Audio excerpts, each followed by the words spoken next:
Good afternoon. My name is Isabel Rohr. I'm the manager of academic programs and outreach at JDC Archives, and I'm delighted to welcome you to today's webinar in the context of the Nathan and Sarah Chassin JDC Archives Fellowship.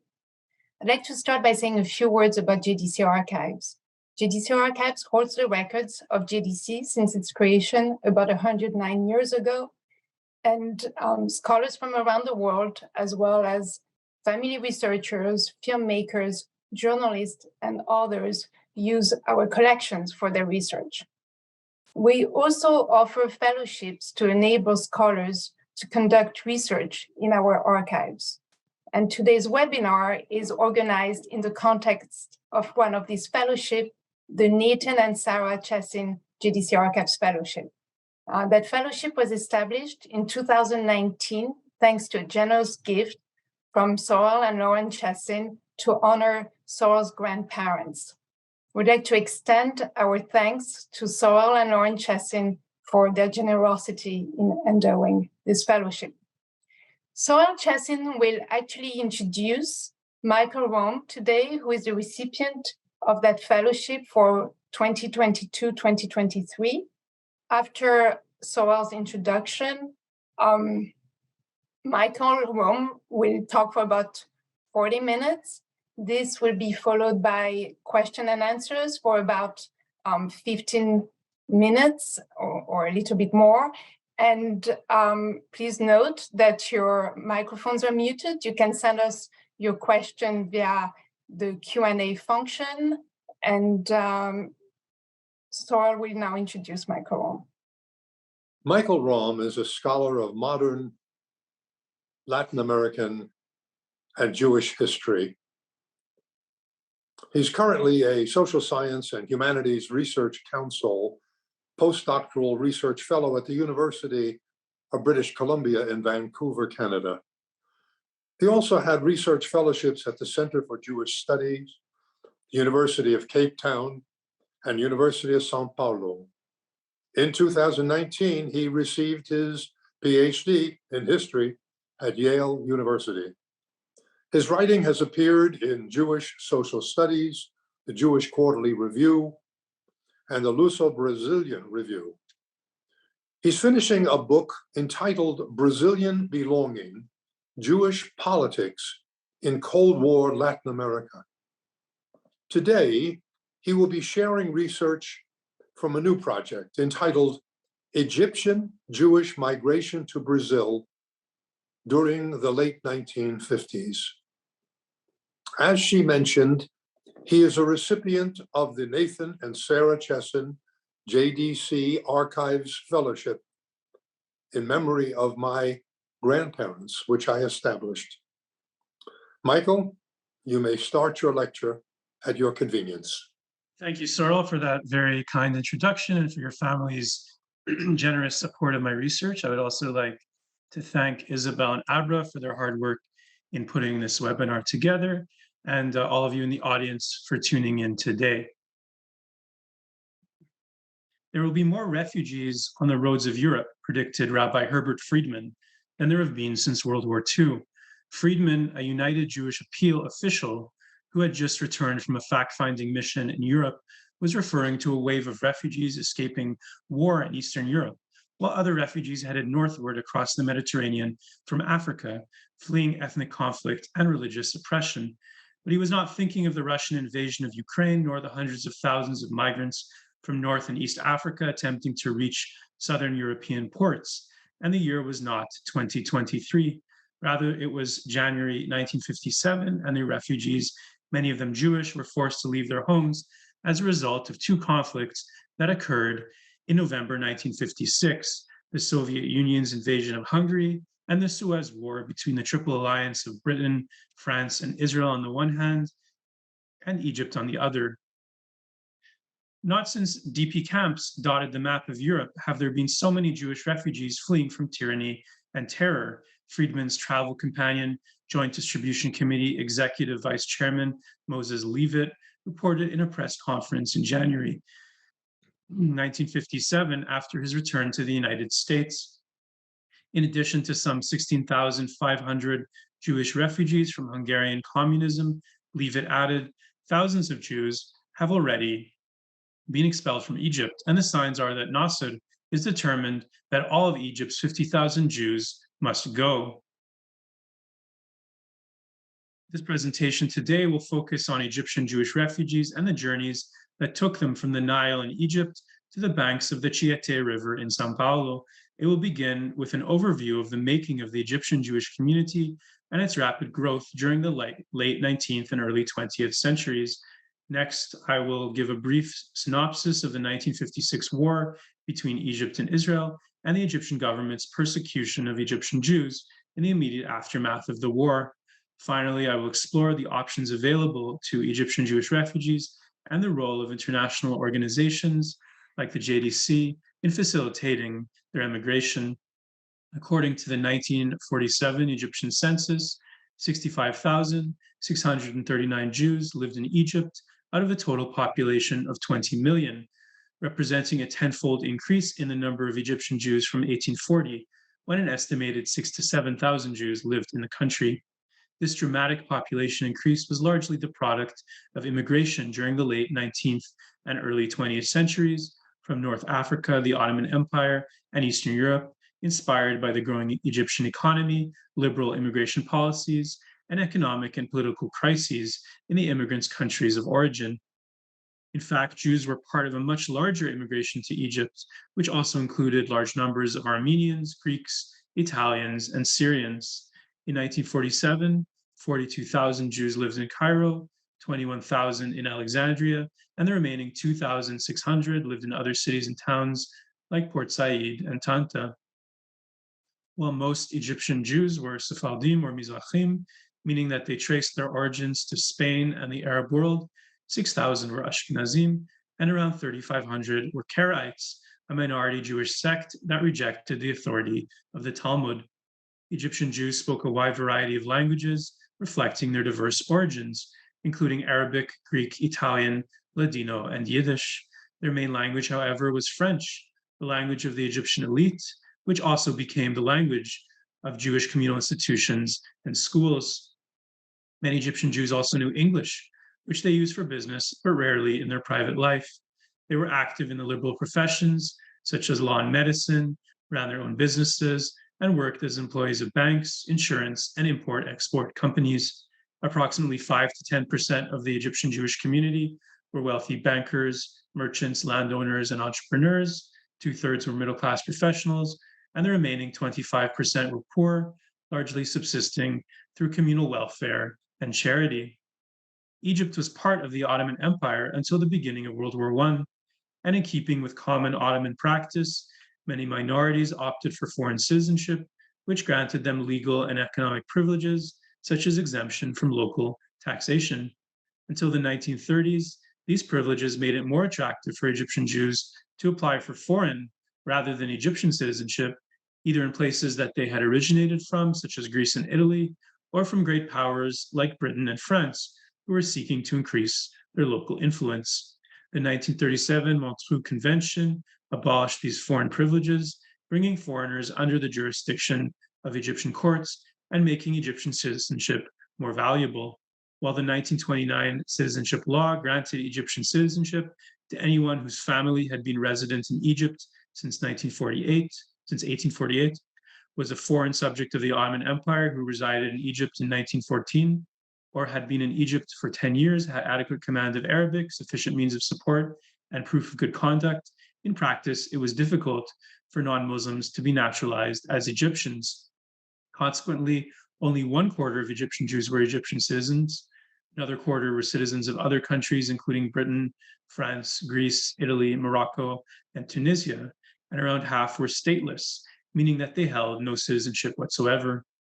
Between 1948, the year of the establishment of the State of Israel, and 1956, approximately 20,000 Egyptian Jews immigrated to Israel and elsewhere, which combined with natural increase brought the Egyptian Jewish community to between 45 and 50,000. In the intervening years, great changes had occurred in Egypt.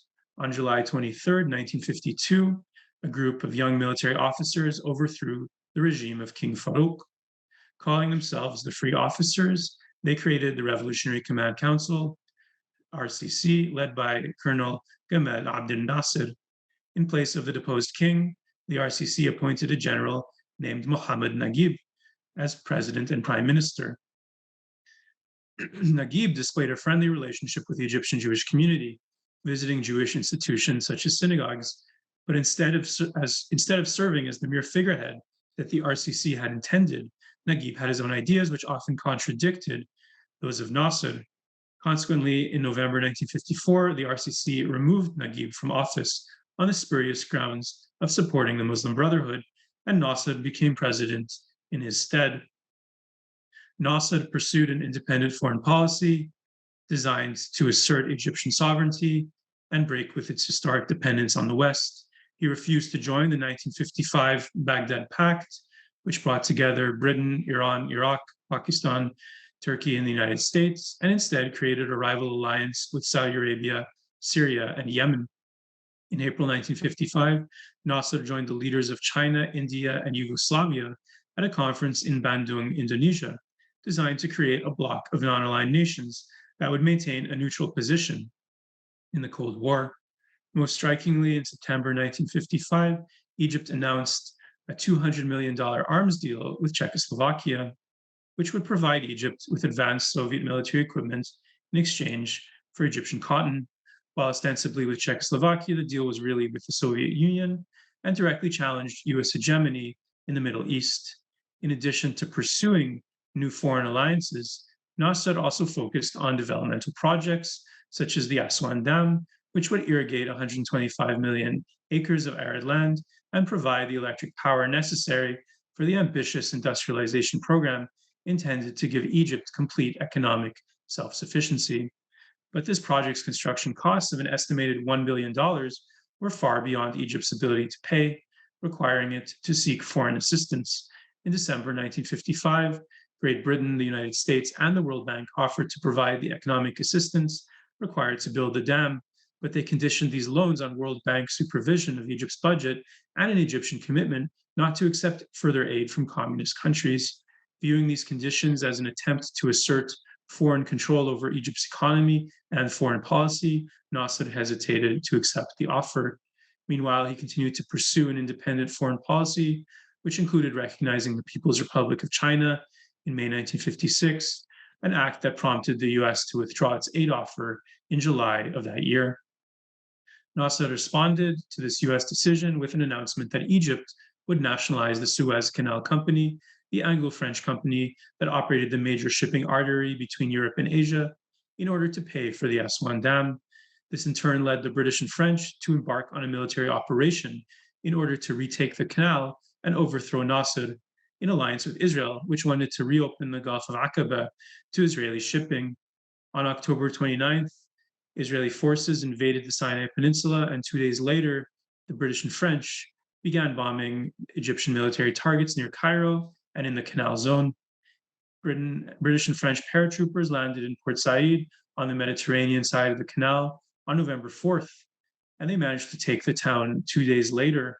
However, the United States pressured Britain and France to declare a unilateral ceasefire by conditioning financial aid to offset additional shipping costs to an end to the operation. Consequently, Britain and France were forced to evacuate all their troops by December 22nd without achieving any of their military objectives. On November 10th, the Egyptian government announced that it was making 50 million Egyptian pounds available for the indemnification of Egyptian citizens who suffered shortfall damages during the war. In order to pay for this budgetary shortfall, it began appropriating the businesses and property of Egyptian Jews under the guise of sequestering this property, a legal term meaning the taking possession of and administration of a property by a third party until outstanding debts have been paid. The sequester is effected in the following way, reported the JDC official Henri Elfenbein. The owner of the Jewish firm gets notice of sequester, the premises and all the books of the firm are sealed, and a governmental administrator is appointed. All large Jewish enterprises and businesses in Cairo have been sequestered, and government-appointed managers have been put in charge of Jewish-owned businesses, including even the small ones, wrote another JDC official named Isaac Kleinbaum. the authorities are receiving from the banks daily lists of names of Jewish firms and businessmen whose property has been put under sequester and their bank accounts are being blocked.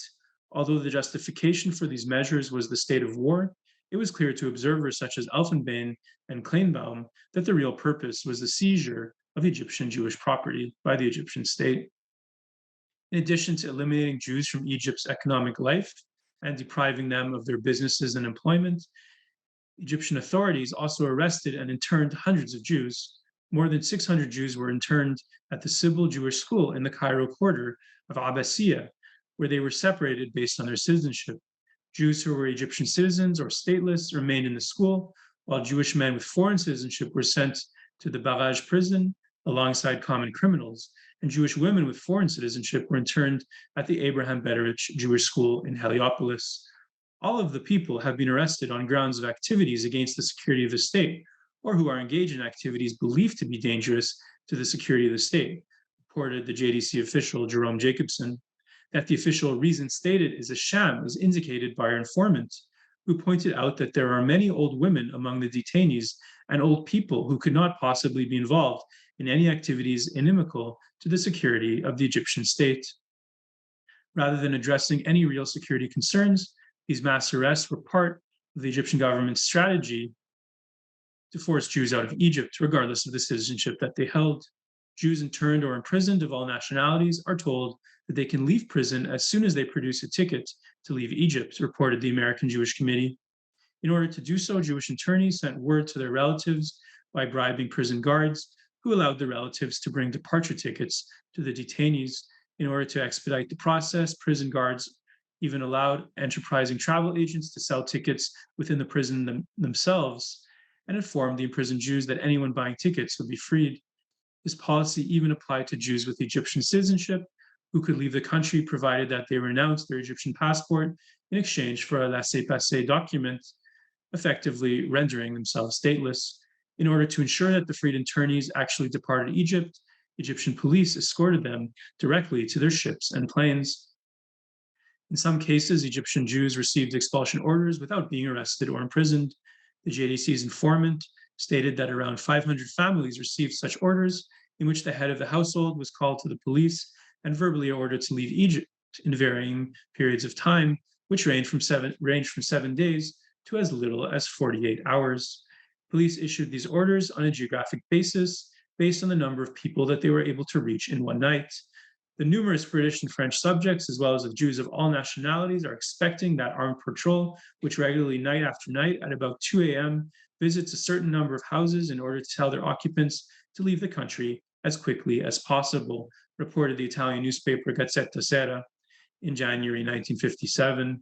Officially, the Egyptian government has no knowledge of the patrol, which is being called the Patrol of Exile. There was no public announcement or local newspaper story admitting to the existence of a policy of expulsion, which mainly targeted foreign nationals and stateless Jews. While Jews with foreign citizenship in places like Britain, France, Greece, and Italy could emigrate to these countries, the majority of Egyptian Jews did not have these options, especially those who were stateless. Egyptian Jews who do not have the prospect of a country ready to welcome them await a miracle, the JDC Director of Operations in Greece, Chaim Ben-Rubi, informed his colleague Herbert Katsky. They run from consulate to consulate in the hope of a document that will allow them to land somewhere. Israel was ready to welcome Egyptian Jews, but did not have a consulate in Egypt that could issue them the visas that they would need to enter European ports in transit. North American possibilities were equally limited. Unfortunately, the outlook for immigration for these refugees is quite discouraging, wrote Harold Trobe, JDC director in Italy. The small Egyptian quota for US visas is heavily oversubscribed, so that unless there is special action, the US is closed to them. Canada was not much better. Since French is the mother tongue of most of these refugees and English is frequently the second language, they would undoubtedly make a rapid adjustment in Canada, noted Trobe. However, since Canadian authorities required that visa applicants be present in their country of transit for at least a year before applying, Canada remains largely off limits. The one country that was ready to accept Egyptian Jews in large numbers and which had embassies and consulates in Egypt was Brazil. With the exception of Brazil, there are no doors open to the Egyptian refugees today. reported JDC official Leonard Seidenman. The news traveled fast, and Egyptian Jews soon swamped the Brazilian embassy in Cairo. The Brazilian embassy in Cairo has long lines of Jews in front of it each day, waiting to be registered for emigration to Brazil, Jerome Jacobson observed in December 1956. Since the previous month, 2,000 Egyptian Jews had registered for Brazilian visas. While officially Brazil only granted visas to passport holders, 500 of these applicants were stateless Jews, and the Brazilian ambassador had asked the Brazilian Foreign Ministry for special permission to grant them visas as well.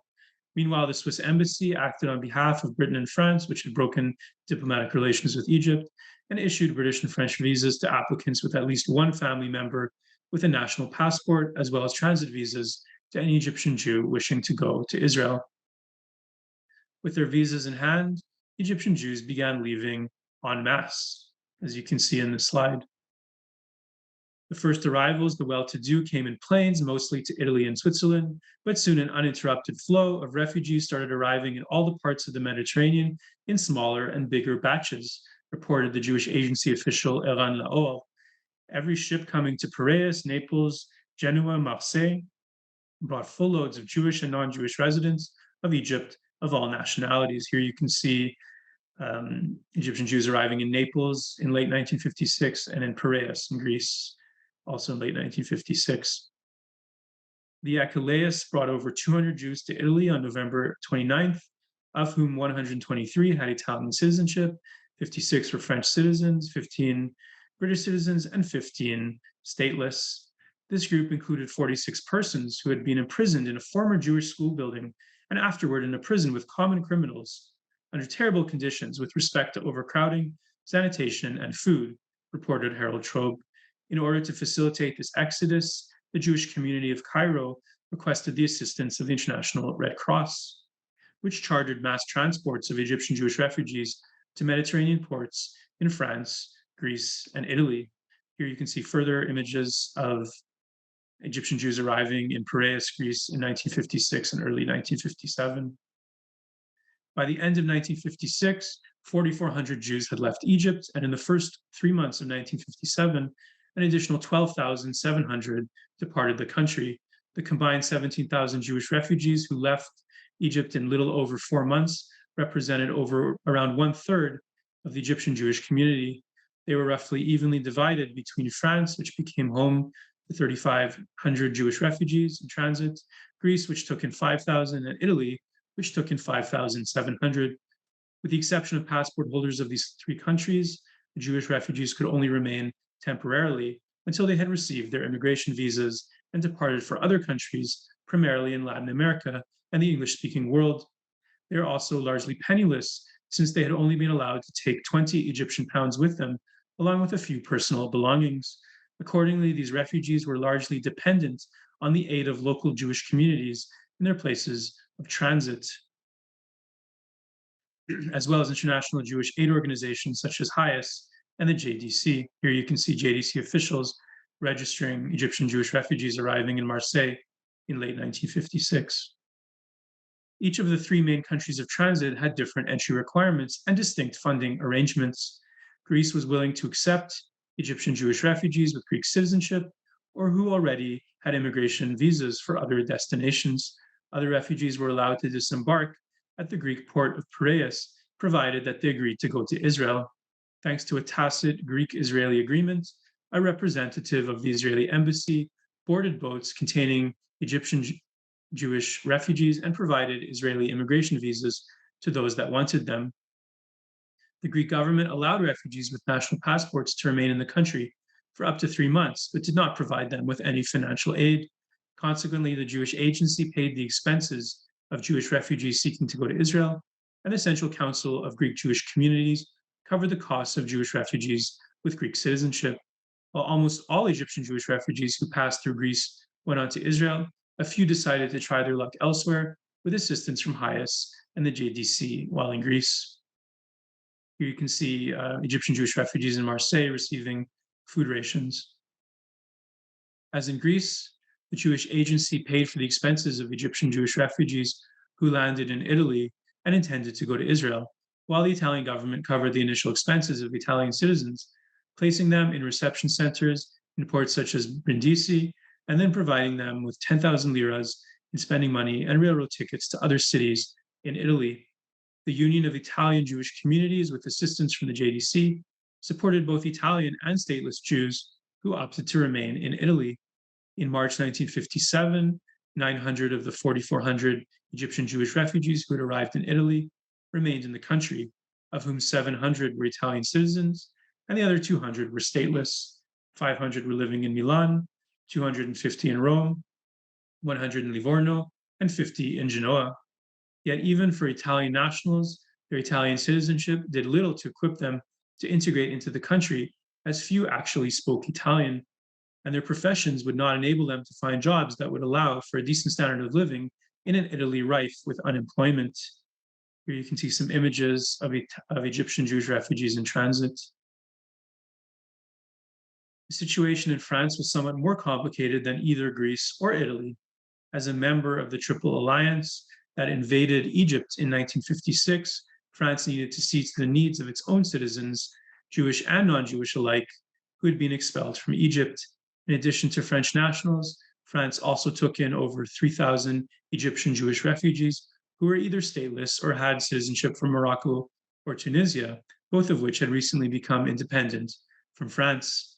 The French government generously paid for the initial reception and subsequent care and maintenance of these refugees, and then passed the responsibility for them over to the Social Service for Aid to Foreigners, a French non-governmental organization which provided them the same funding given to unemployed French workers, as well as a monthly housing allowance. France initially housed these refugees in gymnasiums in Paris that had been converted into dormitories, and in hotels in the south of France that were vacant during the tourist off-season, and later dispersed them in Jewish communities throughout the country. Here you see some images of Egyptian Jewish refugees in France at leisure.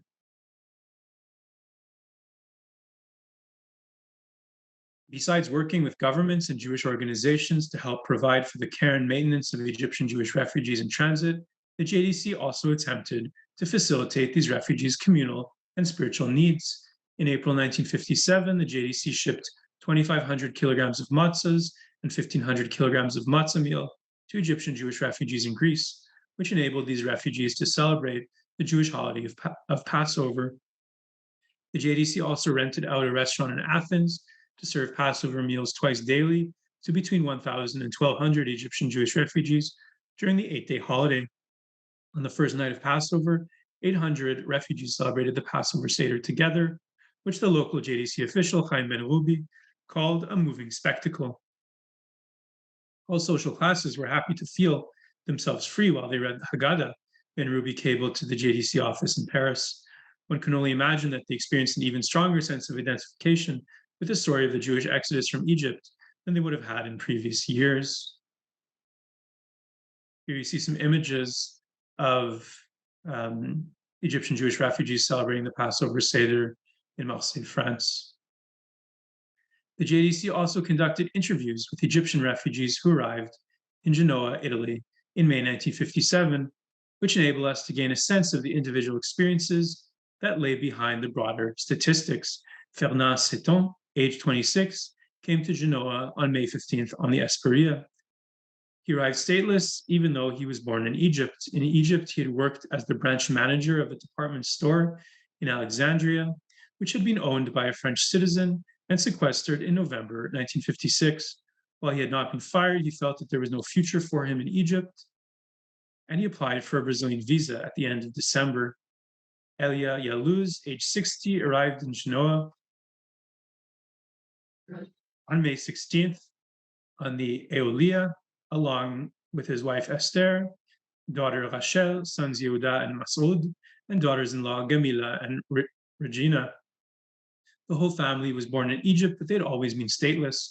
Elia was a salesman of a French textile firm that was sequestered after the Suez Crisis.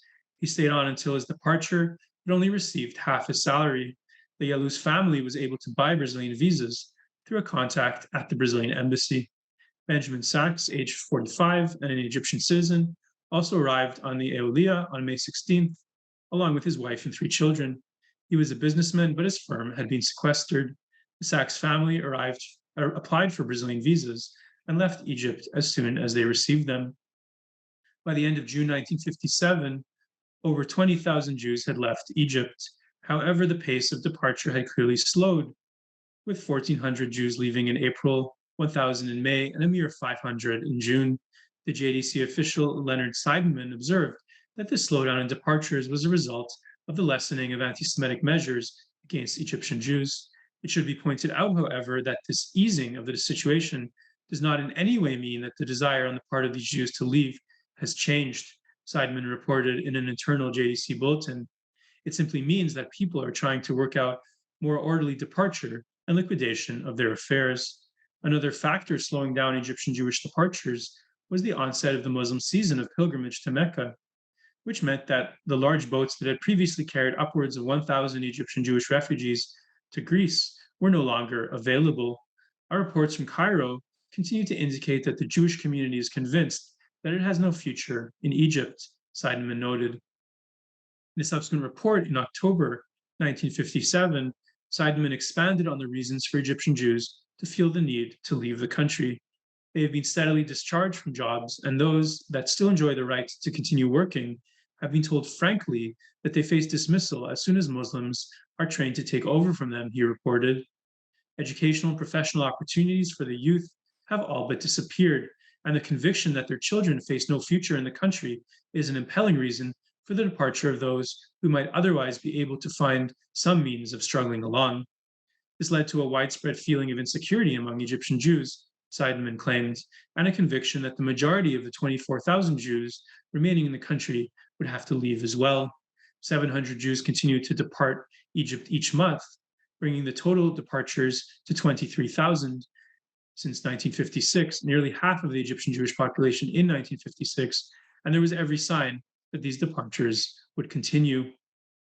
Of the Egyptian Jewish refugees who left between November 1956 and October 1957, 13,000 went to Israel, 2,000 went to Brazil, and fewer than 500 went to Australia, Canada, and the United States. The remaining 7,000 were in Western and Southern Europe, with 5,000 in France, 1,200 in Italy, and 1,000 in Britain, but their ability to be absorbed in these places was limited by the lack of adequate housing and employment. The experience of the past 3/4 of a year has proven to those persons who are in intimate contact with the refugees from Egypt now in Europe that integration is virtually impossible for many of them in their present countries of asylum, Seidenman said. On the other hand, it is clear that given reasonably normal opportunities, these refugees are readily absorbable and adaptable, he noted more positively. Their high level of education, their linguistic ability, their skill in administration and professional occupations will make it possible for them to make a distinct contribution to those countries ready to give them new homes. The executive director of HIAS, James Rice, explored the possibilities for resettlement for Egyptian Jewish refugees in Europe in a letter to E.L. Jacquet of the International Red Cross. First on the list was the United States, which had just passed an immigration law that enables refugees from the Middle East to be considered for special non-quota visas for the US. A total of 14,500 visas would be available to refugees, of which Rice estimated that 3,000 to 4,000 would be available for both Jewish and non-Jewish refugees from the Middle East. Next came Brazil, which was mainly interested in resettling Jewish immigrants outside of the main cities of Rio de Janeiro and Sao Paulo, leading HIAS to open a sub-regional office in the southern Brazilian city of Porto Alegre. In practically all Brazilian cities, there exist opportunities for white-collar employees who speak English, French, or other languages and find that they learn Portuguese quickly because of their language ability, Rice noted optimistically. Moreover, in all of the communities in which resettlement opportunities are offered, there exist established Jewish communities so that our immigrants can have contact with and become part of the various Jewish communities that exist in democratic Brazil. Other opportunities existed for Jewish immigrants in Argentina, Chile, Uruguay, and Venezuela. By early 1960, only 8,000 to 10,000 Jews remained in Egypt, with over 36,000 having left in the previous 3.5 years. There were several reasons for Egyptian Jews to continue to leave. Some of these reasons had to do with broader economic policies, such as the nationalization decrees targeting areas of the economy in which Jews had previously been prominent, including banking and insurance. Other reasons were specifically anti-Semitic in nature, like Egyptian authorities unofficially advising business enterprises that it was not a good idea to hire Jews. Egyptian Jews also continued to feel the effects of the sequestration of their businesses in 1956 and 1957, even after the abrogation of the proclamation justifying the sequestrations in May 1958.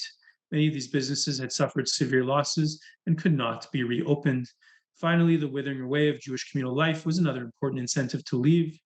And by 1963, the Egyptian Jewish community had declined to between 6,000 to 7,000 Jews, with 2,500 in Alexandria and the remainder in Cairo.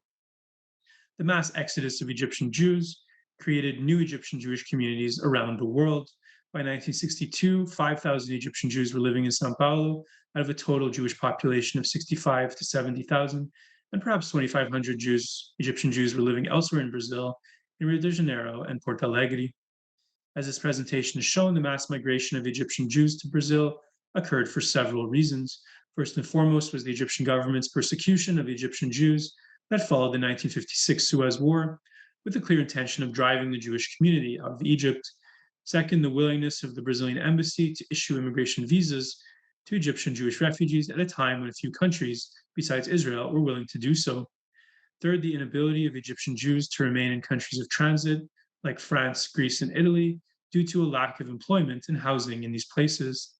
Finally, the linguistic abilities and professional training of Egyptian Jews, which enabled them to easily integrate into Brazil at a time of widespread economic growth in that country. Egyptian Jews were a unique Jewish community, the product of mass migration from the Ottoman Empire, North Africa, and Central and Eastern Europe during the late 19th and early 20th centuries. Unlike other Jewish communities in the Middle East and North Africa, the Egyptian Jewish community did not decline significantly following the establishment of the State of Israel in 1948. Well integrated into the Egyptian economy and particularly prominent in liberal occupations such as law and medicine, banking, insurance, and the import-export sector, it took a concerted effort on the part of the Gamal Abdel Nasser regime to drive Egyptian Jews out of the country. The seizure of Jewish businesses, arrests and internments of many Egyptian Jews, and in some cases outright expulsions, provided Egyptian Jews with little alternative.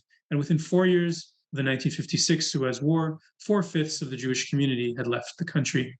With their bank accounts blocked and unable to take more than 20 Egyptian pounds out of the country, many Egyptian Jews left penniless, and they were reliant on the International Red Cross, Jewish communities in their countries of transit, and international Jewish organizations such as HIAS and the JDC in order to enable their migration to new countries of settlement. The thriving Egyptian Jewish communities today in Brazil and elsewhere are testaments to their efforts.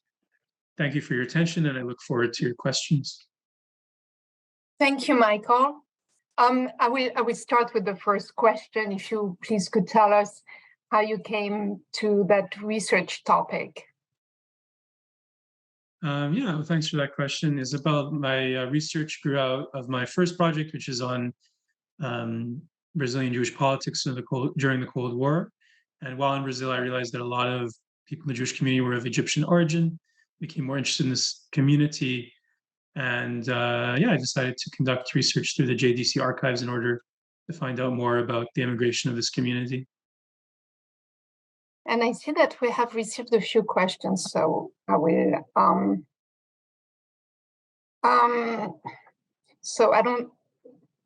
Someone is asking us for a chart with the number of Egyptian Jews in Brazil. We don't have that kind of a chart, but do you have an idea, Michael, since you've done research there as to the number of Egyptian Jews in Brazil? Yeah, I mean, in the early 1960s, there were about 5,000 Egyptian Jews in Sao Paulo and about 2,500 between Rio and Porto Alegre, and also perhaps some other cities in Brazil. Okay. I think this has to do with the community in Egypt. Were there Karaite Jews as well? And I think the person you mentioned it. Oh yeah, I did mention that there were a community of Karaite Jews. I'll just find the number, my presentation. So there were about 3,500 Jews were Karaite. in Egypt. Oh, wow. We suddenly have many questions have come in. I usually try to organize them in a way that makes sense. But so if you please, I just want to have a quick look to see.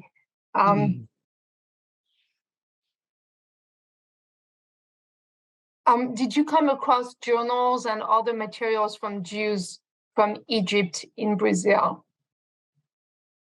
Well, I haven't yet conducted my research in Brazil for this project. I'm planning to do so in the next few months. So far, I've only really used the JDC archives, which was the basis of this talk. But I'm also looking forward to looking at some private collections in Brazil, as well as collections of the Egyptian Jewish synagogue, Mekol Baal in São Paulo. Sorry, Mekol Chaim in São Paulo. We have a few questions about what happened to the Jews once they arrived in Brazil. So I group those two questions together. What was the nature of the assistance provided to the Egyptian refugees in Brazil once they arrived in Brazil? And the other question is, how welcoming were the resident Jews in Brazil to the Egyptian immigrants? So the assistance, I haven't really researched so much the question of the assistance. I know that there were a number of international organizations, Jewish organizations, funding institutions in Brazil that would then supply assistance. So, for instance, the JDC, HIAS, as well as the Jewish Colonization Association, which is a British-based organization, provided assistance to the São Paulo Jewish Federation, which then provided economic aid to Egyptian Jews in order for them to pay for housing and food and other immediate needs until they became established. And in terms of the question of how welcoming were the Egyptian Jews, were the Brazilian Jews to Egyptian Jews, that's something I haven't yet researched, but anecdotally, it seems that many Jews were welcoming to these new arrivals. And we have a question that's more specific to JDC's in the role that JDC played in Brazil in helping those Egyptian Jews. Have you? The role of JDC in helping Egyptian Jews in Brazil or elsewhere? In Brazil, okay. Well, I think the JDC's, as I mentioned, in a conjunction with other organizations such as HIAS and Jewish Colonization Association, they provided funding for the São Paulo Jewish Federation, which was the main provider of assistance to Egyptian Jews, but which itself didn't have a very extensive budget, so was reliant on these other organizations for being able to provide the assistance that these Egyptian Jews required. Someone is asking if the Jews in Brazil considered eventually moving to Argentina, which has the largest Jewish community in Latin America. I haven't seen any evidence of that in my research. I know that some Argentine Jews came to Brazil. Perhaps some Brazilian Jews moved to Argentina, but I don't think in very large numbers. And also another question is, given that there were also Nazis living in Brazil, did this create any problem for the Jews who arrived there from Egypt? Not to my knowledge, no. So we also have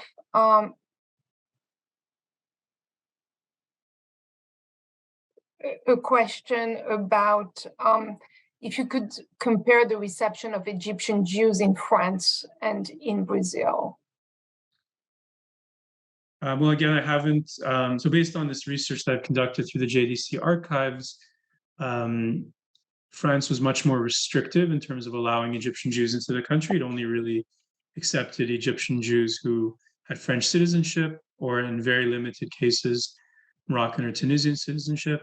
So most Jews who arrived, Egyptian Jews who arrived in France, had to actually move elsewhere. And so Brazil obviously was much more welcoming and open to Egyptian Jewish refugees in terms of permanent resettlement.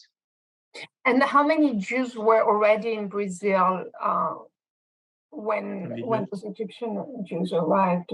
Well, not very many. I mean, most of the Middle Eastern Jews in Brazil were from places like Syria, Lebanon, Turkey, Morocco.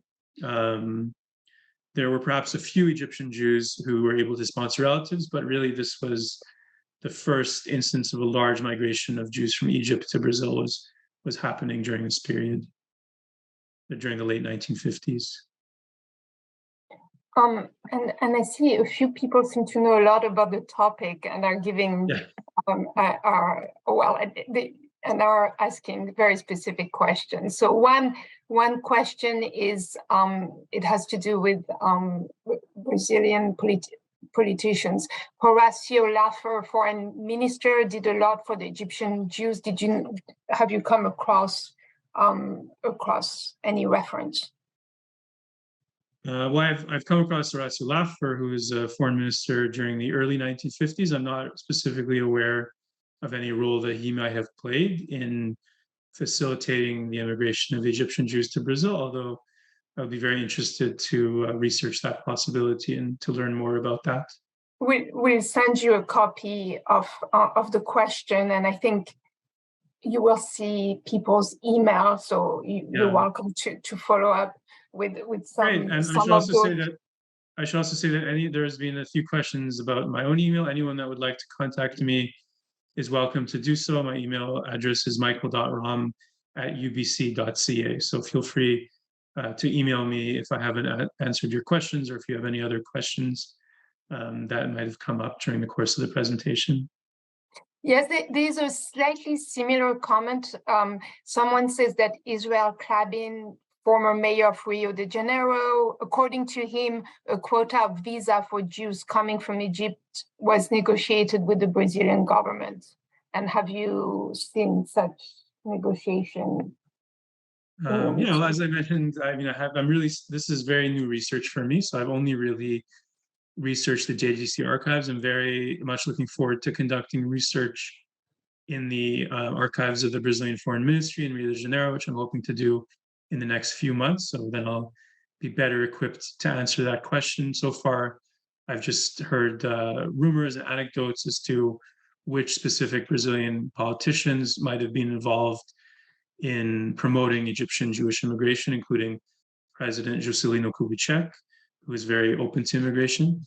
But that's definitely something I want to research further. I should also add that I didn't mention this earlier, but between 1937 and the mid-1950s, Brazil was very unwelcoming to Jewish immigration in general. And so it's an interesting question as to why these policies changed during the 1950s, specifically during the Kubitschek administration. And so I suspect much of this had to do with Kubitschek's own attitude toward immigration, very positive attitude, but it also might have been the result of individuals such as the Brazilian ambassador to Egypt and the Brazilian embassy in Cairo, who it seems was also very positive to Egyptian immigration to Brazil. And that's something that I would like to research further through looking at some of the diplomatic correspondence between the Brazilian Foreign Ministry and the Brazilian embassy in Cairo and its consulate in Alexandria. I think what you just said kind of answers one of the questions we received, which is, has there not been an Eastern European immigration to Brazil after World War II? So I guess that's a little bit what you were saying. After World War II, there was reluctance to admit Jews from Eastern Europe, would you say? Yeah, I mean, I can answer that question. So there were a number of Jews, especially from Poland, who arrived in Brazil after the war, but on the whole, Brazil was only really willing to admit Holocaust survivors in cases where their only relatives were in Brazil.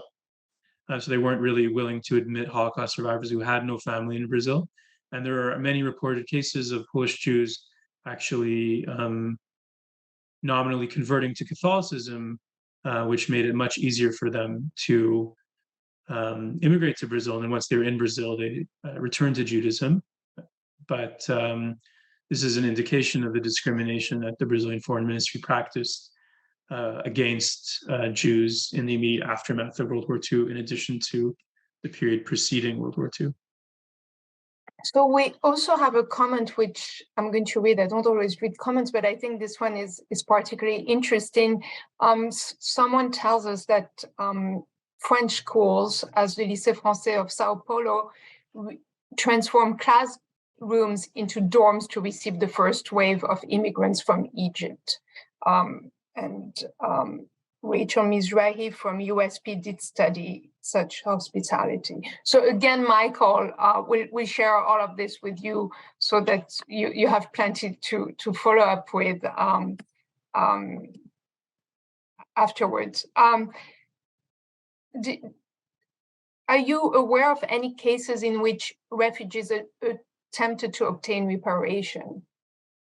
So that's going back, I guess. Egyptian refugees? Yeah, there was an effort, including led by JDC officials, to attain reparation for Egyptian Jewish refugees, especially those living in France and the UK, and to some extent, Egyptian Jews living in France and the UK were able to receive economic compensation for the loss of their property and businesses in Egypt.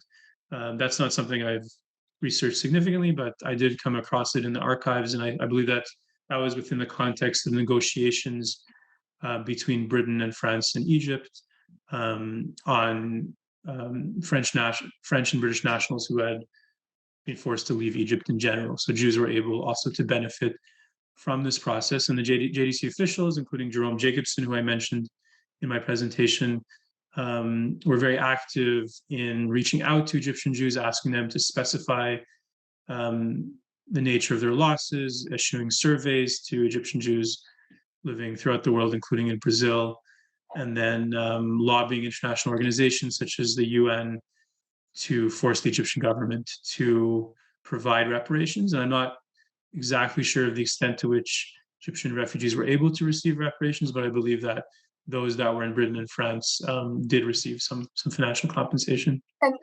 which years did this negotiation take place? During which? I believe this happened between 1959 and 1961. I mean, it's something I came across in the JDC archives, but I didn't really follow so closely because it wasn't specifically the topic of my interest for this presentation. Interesting, thank you.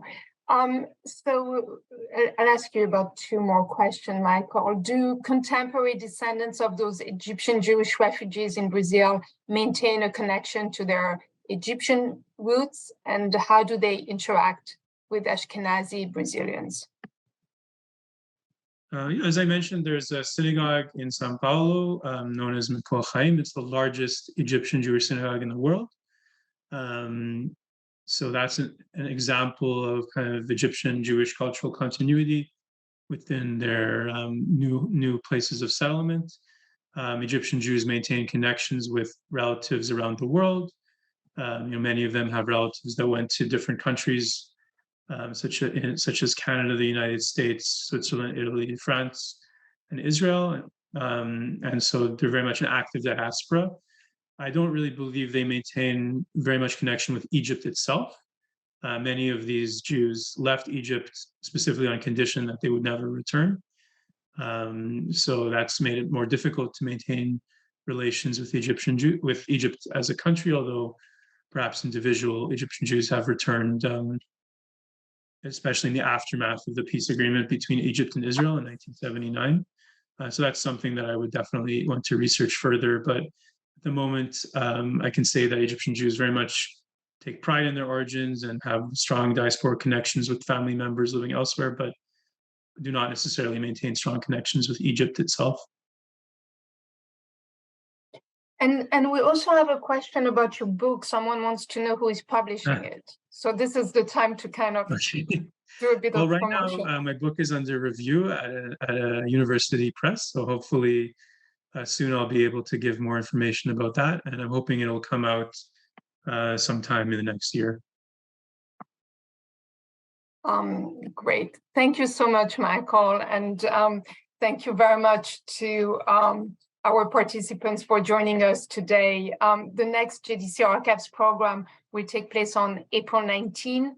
Dr. Mary Fitzpatrick and Dr. Erwin Rosenberg will give a lecture on heroic medical research from the Warsaw Ghetto, preserving a JDC legacy. And you can register for this program via our Facebook page.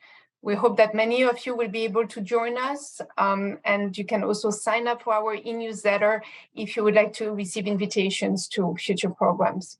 Thank you, everyone.